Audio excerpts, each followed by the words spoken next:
जय जगन्नाथ सांग मैंने ओडिया सुख संसार चैनल को आपण को बहुत बहुत स्वागत। तुला राशि राशि आराध्यपति शुक्रदेव।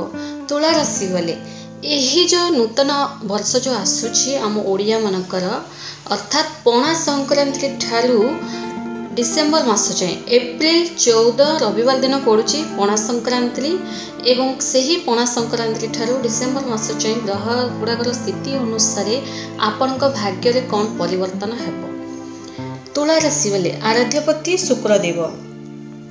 गोटे कथा जानी रखु तुला राशि वाले निज विद्या को आपण भल पांतु धोखा देव नाही। निज पाठ को भल पाइबा धोखा मिली ही न थाए एवं ताहा आपण को उच्चरे पहुंची थाए एवं आपणकर भविष्यत उज्जवलमय करिथाए। अन्य का पाखरे भल पाइबार आशा रखिले धोखा ही मिलथाए। तुला राशि वाले सर्वप्रथम आम जानिबा ग्रह स्थिति। 12तम घरे केतु वर्ष जाक रहिबे, 6ठ घरे राहु रहिबे, 8म घरे गुरु, 5म घरे शनिदेव। शनिदेव 5म घर रहिबा विद्यार्थी मानक पई कोनोसी देवी देवतांकर आशीर्वाद ठारू कम नुहे। गोटे देवी देवतांकर आशीर्वाद संगे समान अटे। 5म घरे शनिदेव रहिबा विद्यार्थी मानक पई बहुत बढ़िया। विद्यार्थी माने आपण मन जहा कहूची ताहा करि चलंतु। एही जो एप्रिल रु डिसेम्बर मास आपण पई बहुत उत्तम अटे। विद्या रे आपण आगेबे, पढ़ा प्रति आपण बहुत ही सीरियस हेबे, ता सह पढ़ा प्रति आपण मन मध्ये लागिवो। गोटे भल रिजल्ट देखा आप पाइबे। आपणकर अल्प परिश्रम रे आपण बहुत बड़ रिजल्ट रखिए। गोटे समाज भल गोटे ना मान सम्मान पाइबे। आपण 30 वर्ष पर एपरि एक सुजोग आसी विद्यार्थी माने, तेणु यही सुजोग हाथ छड़ा करंतु नाही। राहु 6ठ घरे रहिबे वर्ष जक। राहु केतुटी स्थिति रे शुभ फल प्रदान करिथांती एवं केतुटी स्थिति रे से ही घर जहाँ भी शुभ फल को नहीं घांटी दे देथांती। किंतु राहु 6ठ घर रहिबा आपनक पई शुभ अटे। केतु 12तम घर रहिबे। गोटे भल कंपनी रे आपनको चाकरी मध्ये मिलिबार संभावना रहिछि। जदि आपण चाकरी पई चेष्टा करचंती ए पर्यंत जदि आपण जॉब पाइ नांती किंबा कोरुथला काम रे आपण जदि सैटिस्फाई नाहंती तो एप्रिल रु डिसेम्बर मास भितरे आपण जदि जॉब मध्ये जदि चेंज करिवे ओय तो आपनको गोटे भल जॉब मध्ये मिलि पारे। कारण राहु आपन को गोटे भल जॉब मध्ये देबे। स्वास्थ्य उपरे टिके नेगेटिव प्रभाव मध्ये पड़िबो। केतु 12तम घर रहिबा आपन को किछि ठंडा जनित खास जनित समस्या मध्ये देखा देई पारे एवं नेगेटिव प्रभाव किछि कथा पुराना कथा को नै मध्ये आपनकर टेंशन बढ़ी पारे। गुरु 8म घरे रहिबे एप्रिल डिसेम्बर। देखंतु आपनकर लिवर जनित समस्या मध्ये देखा देई पारे। डाइजेशन जनित समस्या, पेट जनित समस्या, याडे आपनको केतु स्वास्थ्य रे नेगेटिव प्रभाव पकाउछन्ती एवं याडे गुरु मध्ये 8म घर रहिबा आपनको स्वास्थ्य जनित समस्या रहिछि फ्रेंड्स। तेणु टिके जागृत स्वास्थ्य को नै जहाँ भी आप खाऊँ पिउछन्ती टिके भाबिचिंती खाइबा उचित एवं निजर शरीर रे मोटापन मध्ये बढ़ी पारे, मोटापा बढ़ी पारे। तेणु मोटापन को कमेवा पई योगा एक्सरसाइज निहाती आवश्यक, टिके डाएट मध्ये आवश्यक।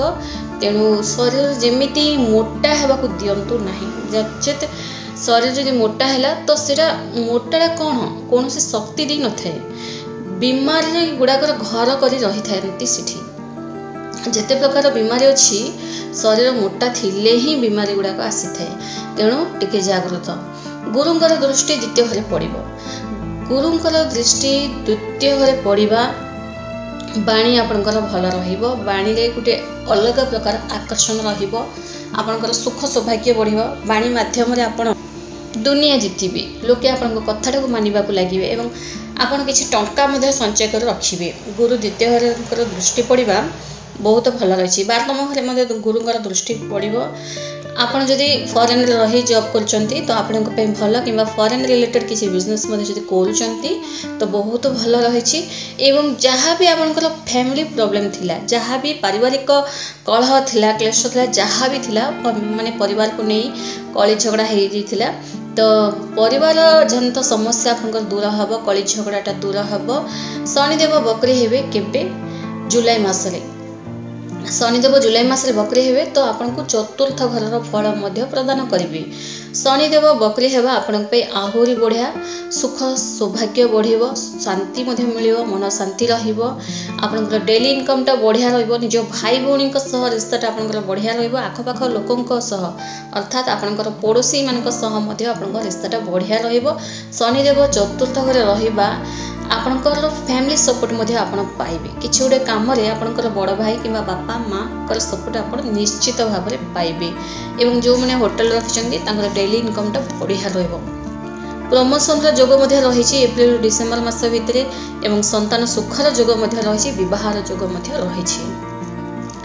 किंतु तुला राशि बेले गोटे कथा जानि रखंतु, पंचम घरे शनिदेव रहिबा आपनकु ए जो एप्रिल डिसेम्बर मास भितरे आपनको लाइफ रे केही नुआ सदस्य मध्य आसी पारंती। एमिति ही हेते विद्यार्थी मानक पई भल रहि थाए, जो माने लव रिलेशनशिप रे अछंती तांको पई मध्य भल रहि थाए, किंतु मन आउ टिके अन्य कहा प्रति देखिले आकर्षित मध्य होई थाए। माने बेले बेले एमिति भी लागि थाए कि दुई नौकर गोड़ दे देबी, लाइफ टा पूरा एंजॉय करिवि, मस्ती करिवि, मो इच्छा एमिति भी होई थाए। तेणु पंचम घरे शनिदेव रहिबा टिके आपण कपाई भल मध्य रहिछि, किंतु केतोडी स्थिति रे निजको कंट्रोल करि चालिबा को ही पड़िबो, तेबे जे आपण किछि शुभ फल टा पाइबे। कारण पंचमी रो शनिदेव बहुत किछि आपणको मन रे नेगेटिव प्रभाव मध्य आनि थांती, माने एकदम फ्रीडम लाइफ जीवा को कहि थांती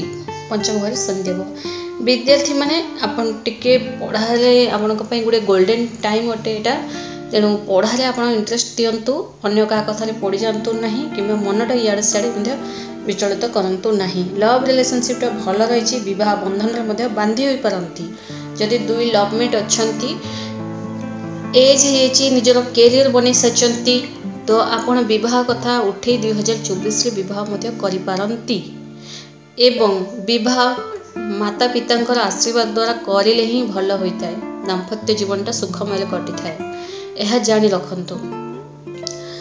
तो कौन करिवे तुला राशि वाले सब किछि आपण को इच्छा से चलो देखंतु। तुला राशि वाले माता लक्ष्मी को बहुत सारा पूजा अर्चना करंतु। माता लक्ष्मी को सब बेले घर बाहरला समय रे ध्यान करि चलंतु, आपण को पई भल। माता लक्ष्मी को पूजा अर्चना आपण को पई धनर आगमन बढ़ि थाए, धन को आहुरी आकर्षित करथांते आपण। ता सह शुक्रदेवଙ୍କର मंत्र मु कहूची नोट करंतु। ओम द्राम द्रीम द्रोम स शुक्राय नमः। मंत्रटी आउथर कहूची ओम द्राम द्रीम द्रोम स शुक्राय नमः। एही मंत्र गोटे छोटिया मंत्र ही अटे। एही मंत्र प्रत्येक दिन 108 लाखा जप करंतु। एहा द्वारा आपणकर मन ठीक रहिबो एवं आपण जहाँ चाहूचंदी आपणकर सब इच्छाटा पूर्ण हेबो। जीवा जगार आपण जययुक्त हेबे, फैमिली सपोर्ट आहुरी पाइबे, लोके आपणकर कथाटा को मानिबा को लागिबे। आपणक भितर एमिति गोटे एनर्जी आसीबो जोटा कि आपण जहाँ सहित भी टिके कथा लागले से आपणकर काम करबा को राजी हेबो।